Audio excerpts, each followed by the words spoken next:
恒生指數持續震盪，好多投資者睇住大盤唔敢落手。但我哋由始至終都同大家強調一個核心嘅思路：輕指數、重個股，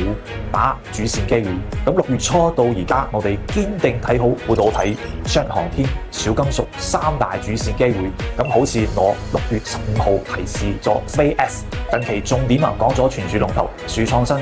4日大升38.64%，福銅板龍頭建滔積層板15日大升59.49%。指數升跌從來都唔係賺錢嘅關鍵，精準捕捉結構性行情，揀中優質標的，先至可以喺震盪市場中發掘到穩健嘅機會。咁好多朋友而家會問行情走咗一波，而家入場仲遲唔遲呢？咁我今日明確同大家講，當下非但唔係恐慌撤退嘅時候，反而係逢低關注優質個股嘅行情機會。大方向上，全球減息週期已經確立。尋晚美聯儲保持利率不變，一加息就係利好，流動性寬鬆預期持續為市場托底。當下行情核心依然係結構性嘅機會，唔使糾結指數嘅升跌，揀啱方向先至係決定回報嘅關鍵。更加重要嘅係市場永遠唔會缺機會嘅，缺嘅係提前發現機會嘅眼光同成熟選股嘅體系。咁我哋嘅選股策略框架入面除咗已經對應嘅金屬賽道，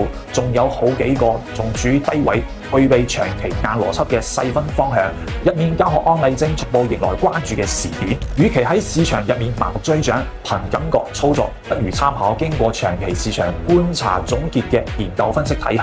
梳理板塊輪動走勢背後嘅底層邏輯，挖掘具備產業基本面支撐嘅潛在行情方向，把握每一波主線機會。而我哋呢一套具備高度前瞻性、經歷多輪市場行情驗證嘅策略體系，最核心嘅落地教學成果就係龍騰1號精選組合啦。龍騰1號上線至今按年嘅累計收益達到87%，就算大市出現咗回調，龍騰1號都保持住相當強嘅盈利。市況偏弱嘅時候我哋會深入挖掘各個行業獨立產業催化因素，挖掘個股嘅獨立行情機會。遇上波動加劇嘅市況分散配置，降低單一板塊帶來嘅衝擊，嚴格控制回撤，守住已經到手嘅收穫。呢一個成績唔係靠壓住單個股搏翻嚟嘅，而係短、中、長3層科學教學思路嘅結果。短線捉彈性，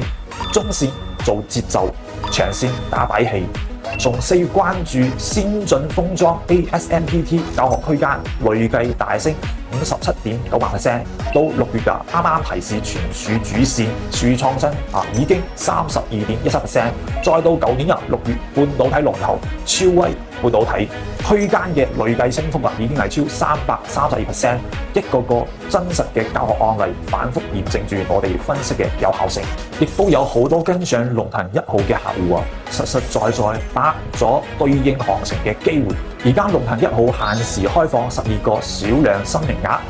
滿即止，唔會再追加啦。想了解我哋完整嘅研究思路，一同梳理後續具備長期邏輯嘅行業方向，捉住接住嚟嘅核心關注機會，即刻聯絡你哋嘅專屬顧問加入